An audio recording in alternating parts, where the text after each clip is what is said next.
proposed, in conclusion, that we needed to amend the Tourism Act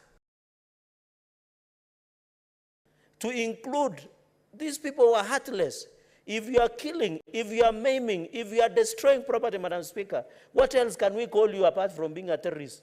Madam Speaker, I have seen the CS in charge of internal security or homeland security. Today he appeared before our committee chaired by Senator Chute.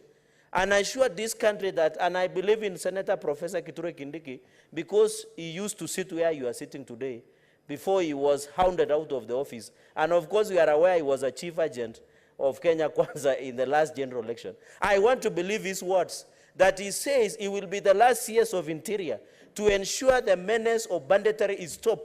Madam Speaker, myself, Senator Mandago, Senator Kesang, we come from North Rift. We don't have peace because of threat of banditry have taken over. They have taken over. You had even taken over a school in Baringo, where the head of the cartel, like what we used to call Medellin cartel, Madam Speaker, have taken over the school. They had even closed schools. Which country where do you have the terrorists running around in fact, I am told, Madam Speaker, from security circle, that they have more powerful weapons than even our ordinary police, Madam Speaker. And therefore, it must be clarified. I have seen Senator C.S. Kithure Kindiki saying they have recovered 43 rifles. I'm told there are 5 grenades and I think that 6 bullets that have been recovered. Madam Speaker, we want to believe in Senator Professor Kithure Kindiki that this mess will end, Madam Speaker. There are many widows that are crying today because they lost their husbands. There are many parents that are crying today because they have lost their children. There are many husbands that they have become widowers because their wives have been lost through this menace. I believe that this matter must be brought to conclusion. We send our deepest condolences and our empathies and sympathies to many families because of loss of life in Marsabit and across where insecurity is thriving, Madam Speaker. And I want to believe in President William Ruto that this menace will come to an end. We are tired as Senate because many people believe we can't do much. But I want to assure the nation, Madam Speaker, with the legislative powers we have, and I'll be bringing those amendments, that these people are terrorists. There is no any other name that are called bandits. They are not cattle rustlers. They are worse even than terrorists, Madam Speaker. And by the way, terrorists can set a bomb and run away. Yes. But these are not even, these are more than terrorists. They attack, maim, and kill and destroy, just what the book, the Holy Bible talks. These people are devils, Madam Speaker, because the devil comes to kill, destroy, and maim. That is the name that these bandits must be addressed as such. Madam Speaker, with those very many remarks, to congratulate Senator Chute and say we shall support. And I want to call upon Madam Speaker in conclusion, so that I don't request for point of order, is that, Madam Speaker, from your chair, can you direct the chair of committees that whenever a CS like of internal security come, why don't they post in social page of Senate Business Committee so that we can come and raise our concerns? Madam Speaker, and direct the clerk through your secretariat that when I request for a statement, they have courtesy of inviting me to sit in those committees and seek further clarification. I thank you, Madam Speaker, for that indulgence. Okay, thank you. Senator Bonnie Halwale, Majority Whip. Thank you, Madam Speaker. Madam Speaker, I have only 3 points for clarification. But before I seek that clarification, I am very saddened with what the CS is quoted saying today, that a school has been taken over by a bandit, and the first classroom he has given to the first wife, the other classroom to the second wife, the third classroom to the third wife, and the fourth classroom to his son and his wife. In Kenya, is that gangland?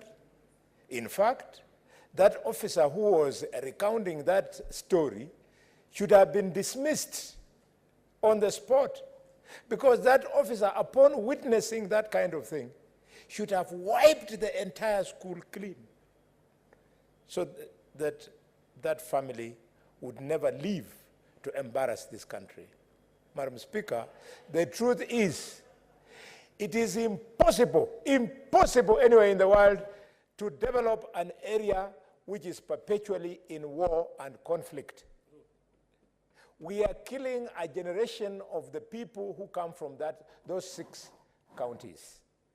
I seek to ask the following clarification.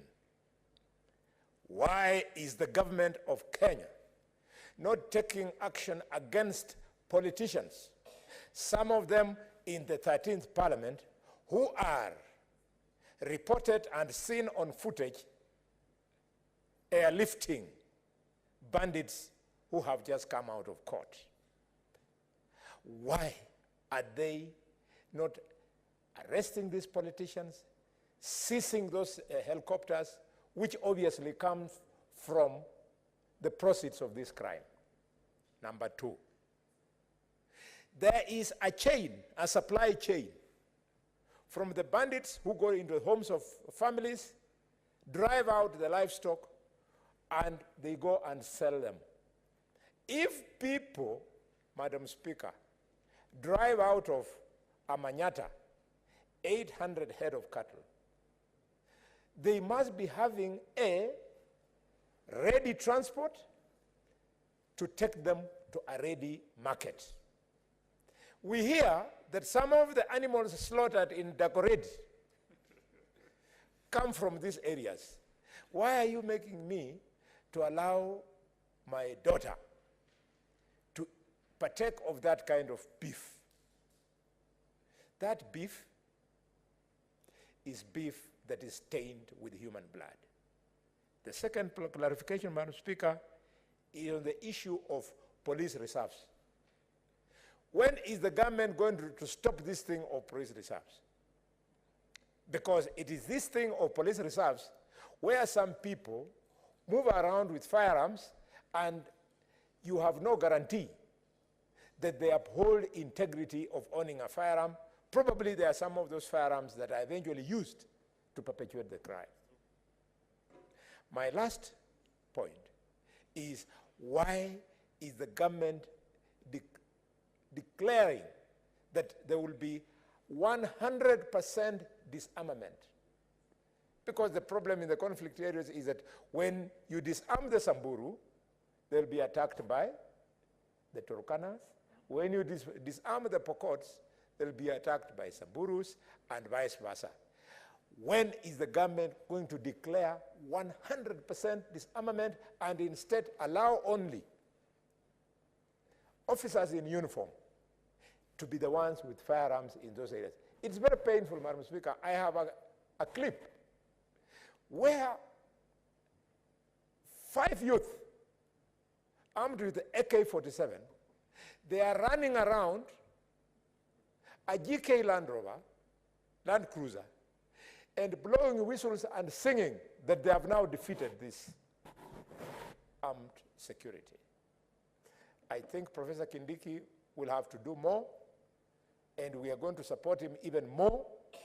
We are going to stand behind the president on this particular operation even more, because we are killing a generation of Turkanas, a generation of Sampurus, a generation of Somalis. This country is wasting resources.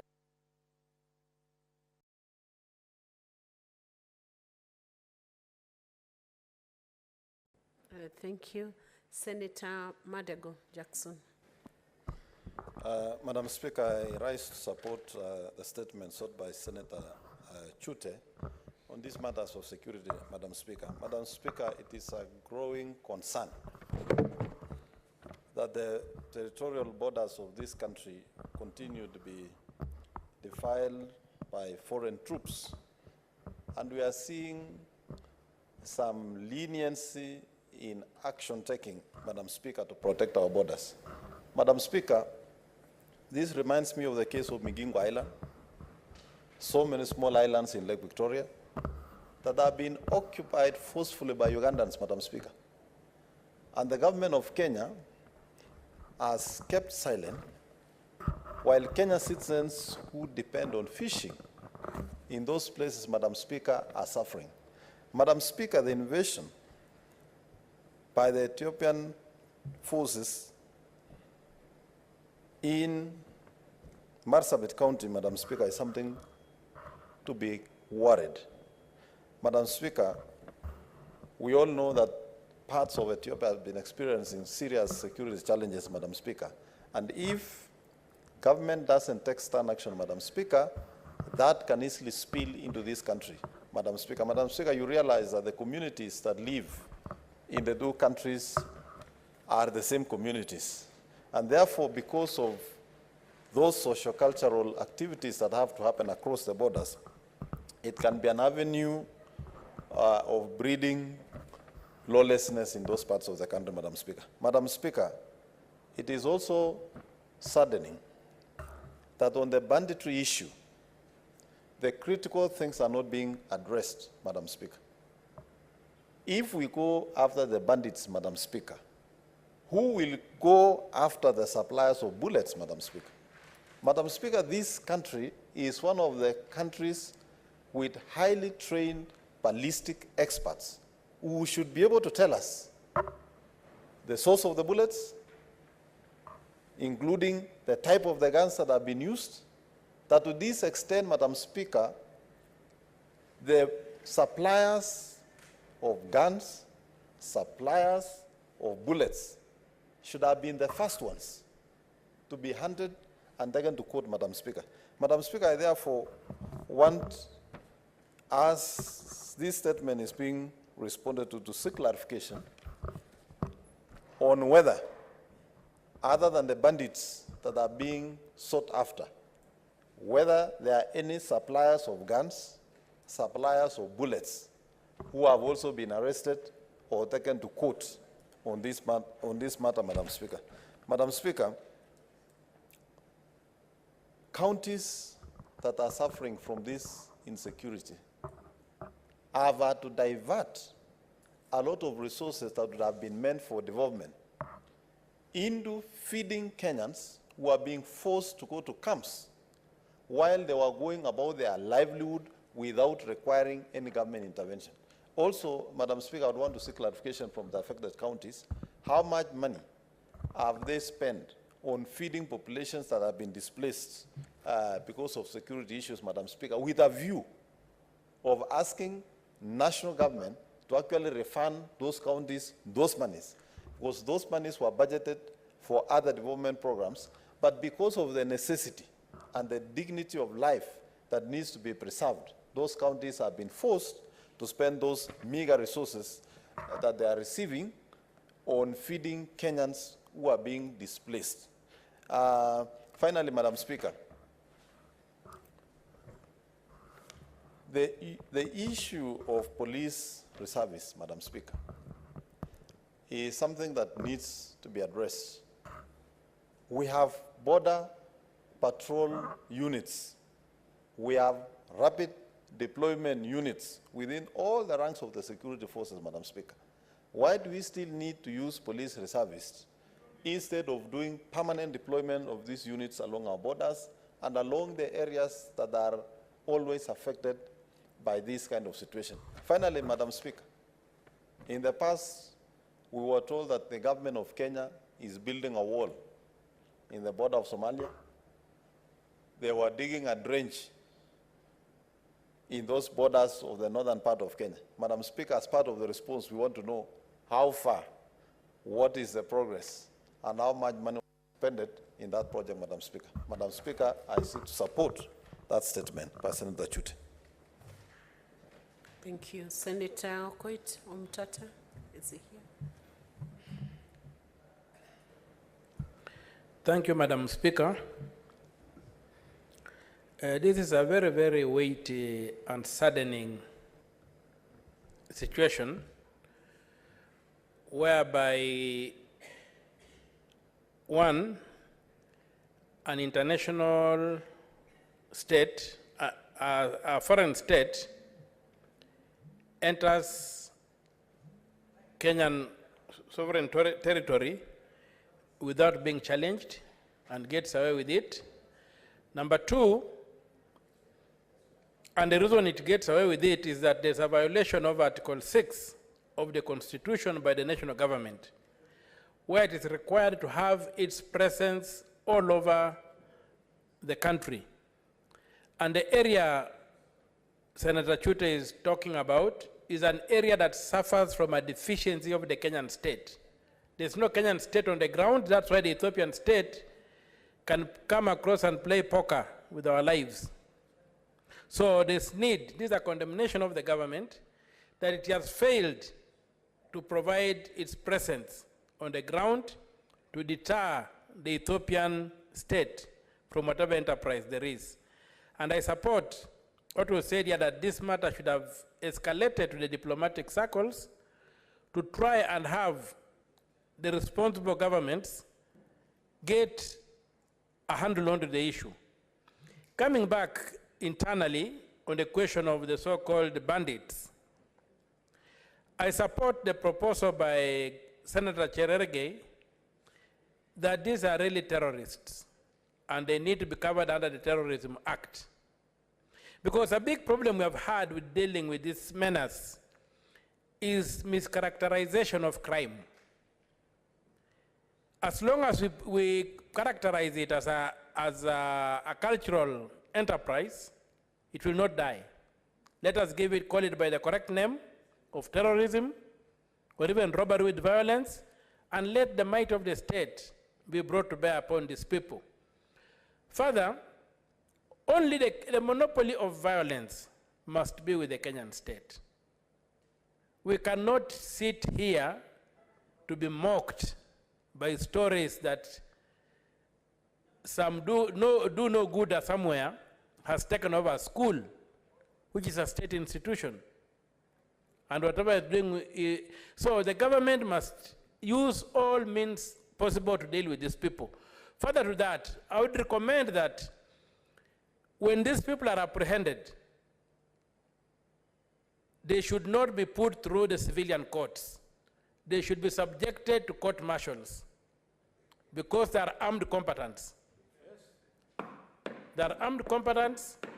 They should be subjected to court martials to be tried by the military. Because what they are militaries, they are armies. So we cannot be putting them through civilian trials. When they pick up those guns, they don't go to play guitars, they go to war. They're not entertaining anybody, they're going to kill. And their purpose is to kill. So for heaven's sake, let them be subjected to court martials wherever they are found. But finally, in 1969 or thereabouts, Pope Paul VI released an encyclical where he said, the new name of peace is development. You will also realize that these enterprises are happening in largely marginalized areas of this country. So we must, as a state, invest in these areas. We must build roads, we must build schools, and I support what Governor Mandago has said. There should be no harambe or self-help when it comes to matter of security. This idea of police reservists is asking a community to engage in harambe or to raise arms to protect itself. The Kenyan state must take over. But to take over, other than just applying the boot or killing every bandit that comes out of the marginalized areas, the Kenyan state must drain the swamp. Let us drain the swamp from which these people hatch, from which they come to attack us. And draining that swamp, let us develop the area.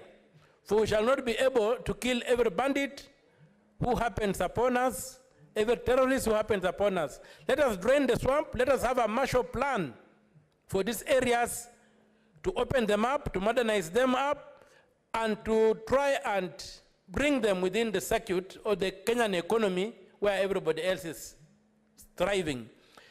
Finally, as for... Please wind up the... I'm winding up. Finally, as for the bullfighters, mentioned that some of this meat that we eat from Dagoretti, whatever, are proceeds of that blood that is shed in these regions. Maybe time has come for people to be able to...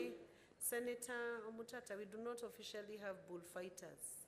Oh. Bullfighter here. He likes that name, but I'm sorry. He didn't even complain. He encouraged me to call him bullfighter. the honorable senator for Kakamega, who is my neighbor, and whose county is so big that it needs to be divided into 4 going forward. So, the governor of Kakamega, the senator of Kakamega said that some of this meat that we eat in Nairobi is really the proceeds of these wars that are happening on the ground. Maybe a mechanism should be put in place to ensure that any animal that is slaughtered in this country has a return address. We must know where it comes from. Don't just go and get a carcass and then that is it. The veterinary officers who inspect meat must ensure that the animals have permits of movement and letters of no objection before they slaughter them. Thank you very much. Thank you, Senator Mutata. Let's have Senator David Wakoli Wafula. Asante Mheshimiwa Spika. Ningependa kuchangia hoja ya usalama. Nimekuwa na bukua hapa mtandao wangu. Nikaona vikosi vyetu vya usalama vikifanya mazoezi na kuzuru maeneo mbalimbali kule Kongo. Na Wakenya walikuwa wanafurahi sana wakijipigia upato kwamba Kenya ina kikosi cha uzoefu mkubwa wa kukomboa miji mbalimbali katika Afrika. Ni kinaya sana sasa vikosi vyetu vimevaa mavazi ya kivita kule Kongo na Somalia, na huku kwetu vijijini Wakenya wanamlilia Mungu wakiuliza ni makosa yapi walifanya. Tumeona viongozi wakipaa kwenye ndege na wengine magari ya kifahari yakitua yakienea maeneo haya ya vita, na hadi sasa hatujaona hatua yoyote ikichukuliwa. Na mimi husema mzaa msaa ama mzaa uzao tunuka uzaa.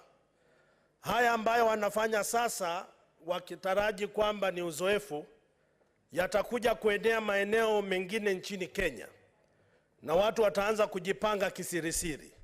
Naomba serikali iwache kufanya mchezo, iende katika maeneo haya, ipambane na hawa watu. Itakuwaje tuko na idara ya ujasusi Kenya hii ambayo vile vile tunaambiwa ina uzoefu mkubwa? Itakuwaje hawajui hawa watu fanya mazoezi wapi? Itakuwaje hadi sasa hawajui silaha hizi zinatoka wapi? Itakuwaje shule inatekwa nyara, kila kijiji kina nyumba 10, kina naibu wa chifu na chifu? Tunakuja kusikiza haya mambo kwenye Senate. Mimi nadhani kwamba kuna biashara ambayo watu wanafanya humu Kenya na nchi za kigeni, na wanatumia vita hivi kupata mishahara ilhali watu wanakufa na wanaenda kungoja hukumu mbinguni kabla wakati wao hujafika. Naomba serikali kwa niaba ya maeneo ambayo Wakenya wanavumilia kwa Wakenya, tuache kujiongelesha kwenye vyombo vya habari. Tunataka kuona vitendo. Tunataka ukombozi. Tunataka uhuru wa Wakenya wajivunie kuishi Kenya. Asante sana Mheshimiwa Spika. Naomba kwamba idara hizi zote zilete ripoti hapa. Idara ya ujasusi, idara ya usalama, waje watueleze shida iko wapi. Haya maeneo lazima yawe na vijana ambao wako katika idara ya ujasusi. Kuwe na wasichana katika idara ya ujasusi ili waweze kutuambia mambo yanaendelea huko. Haiwezekani tangu uhuru bado tunakuja kulilia hapa bunge tukijiuliza maswali namna hii. Naomba serikali yangu ya Kenya Kwanza tuamke na tufanye kazi. Asante sana Mheshimiwa Spika.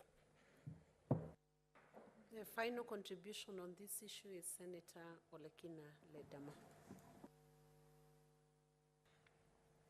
Madam Speaker, I thank you. Madam Speaker, with a very heavy heart, today I cry for the Rendile. And first of all, let me thank Senator Chute for having brought this statement, because this is a statement that made me come back to this house this afternoon. Because every day when one community attacks another community and the government keeps quiet or does not do anything, it begs the question whether we should really be proud of ourselves as one country called Kenya. Madam Speaker, about 3 months ago, one of my staff, his name is Wambas Oleman, called me in the middle of the night crying, saying that the Gabra invaded his home and stole over 500 cows and killed people. It hit so hard because he was saying, I'm completely gone. Today, when I hear that one community has attacked and killed 2 Rendile children, injured 1 old man, a 7-year-old, Madam Speaker, it really begs the question, what exactly are we doing in this country? Why are we priding ourselves, saying that we are Kenyans? Yet, there are those who are Kenyans, first-class citizens, and there are those who are forgotten. Madam Speaker, if history serves me right, and the distinguished senator from Marsabit will correct me, this area of attack is next to an area which is used by the military for training. If you've gone to Marsabit, Madam Speaker, and you drive from Marsabit town, you pass a town called Hula Hula, you come down,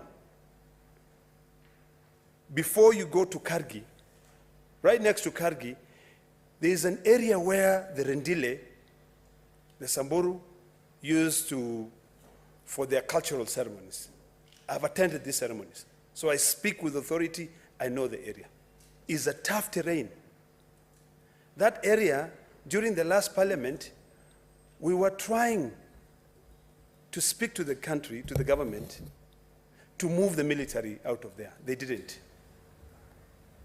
Today, when I come here and I hear that 2 young souls have been taken out of this world, it really hurts as a parent. It hurts as a leader. We might have our differences. You know, Kenya Kwanza, Azimio la Umoja. But I think when we come here, what we must defend is the sanctity of life. What we must defend are these people who are our brothers, our children in this country.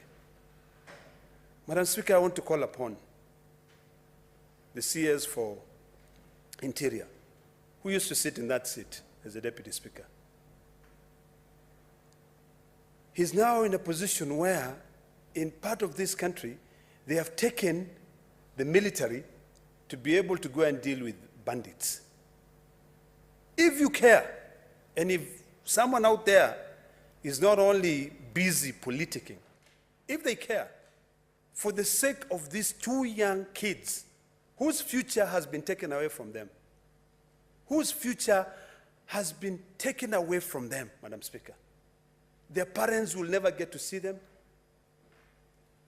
Please, the first thing he needs to do is to go to a place called My Corner and recover the 1,000 sheep which have been recovered there today, and make sure they go to the people.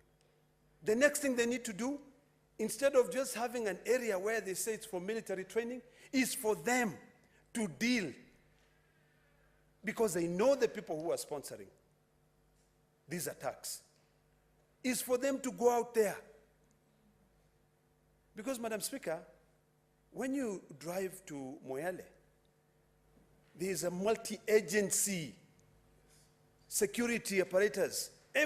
So there's no way you can bribe the road. You know, you'll find people from NSIS, you'll find people from CID, you'll find people from anti-stock theft, you'll find every agency on the road. So it begs the question, why are we still ignoring and neglecting the Rendile? And encouraging the brewing of these inter-clans, inter-tribal warfare. Madam Speaker, this is a very painful ordeal, and I do hope that the Ministry of Interior would actually move expeditiously to make sure that that place has got peace. You know, when I was seated here, before I read the statement in detail, and I had my colleague, Senator Omtata, saying that if these people are arrested, they should be court-martialed.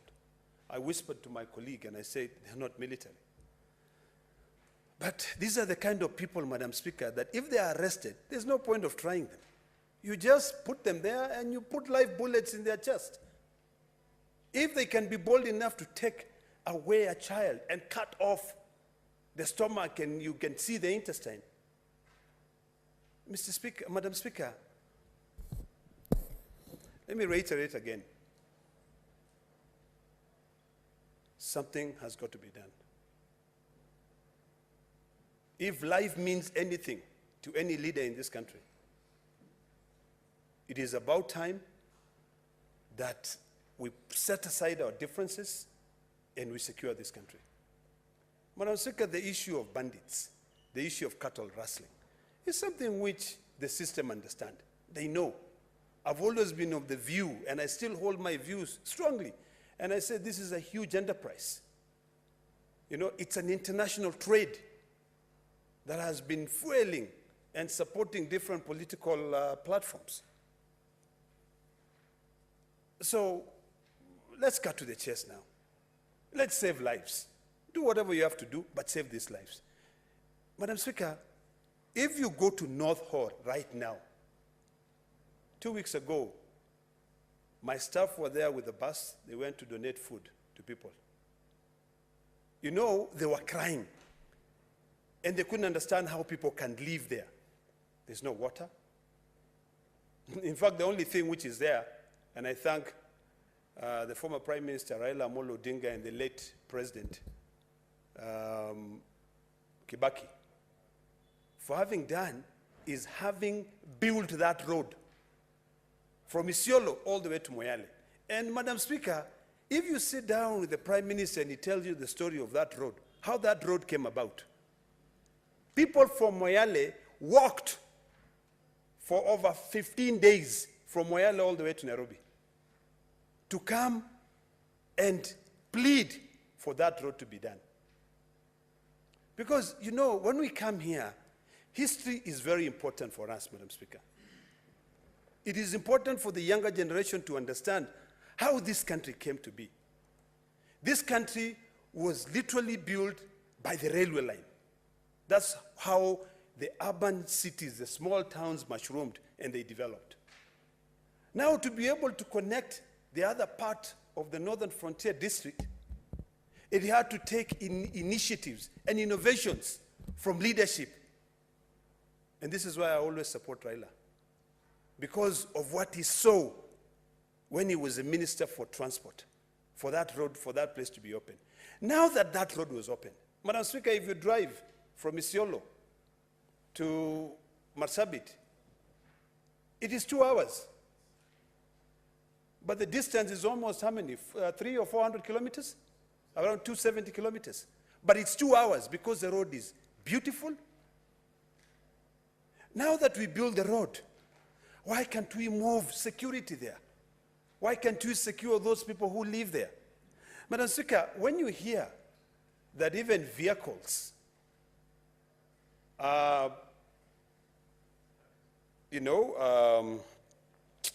taken from Kenya, cross to Ethiopia, and they are never released.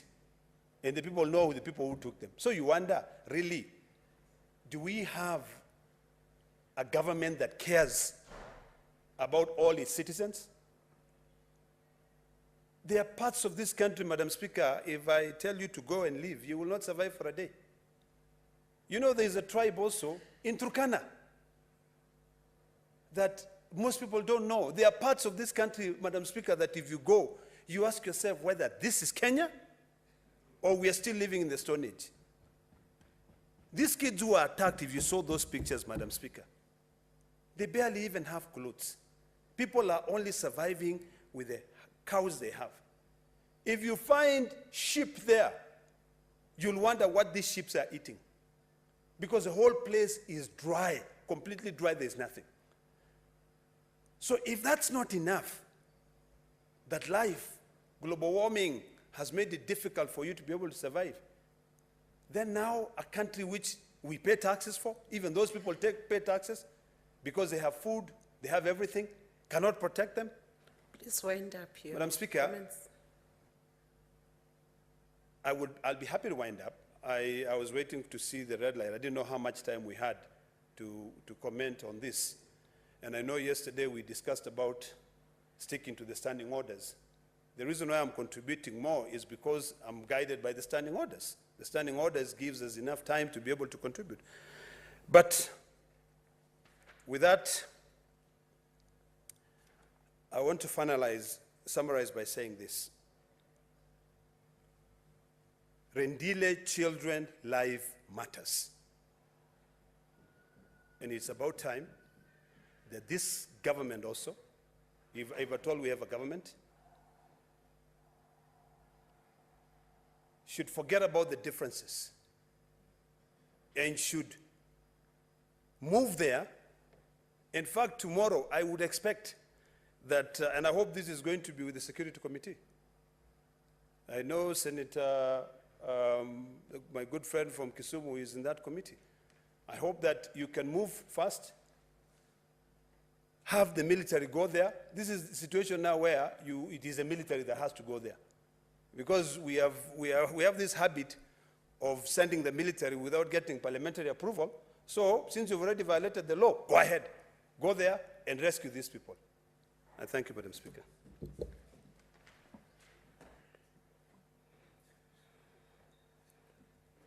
Honorable Senators, as you can see, the issue of security is a matter of very serious national concern and attracting a lot of public interest.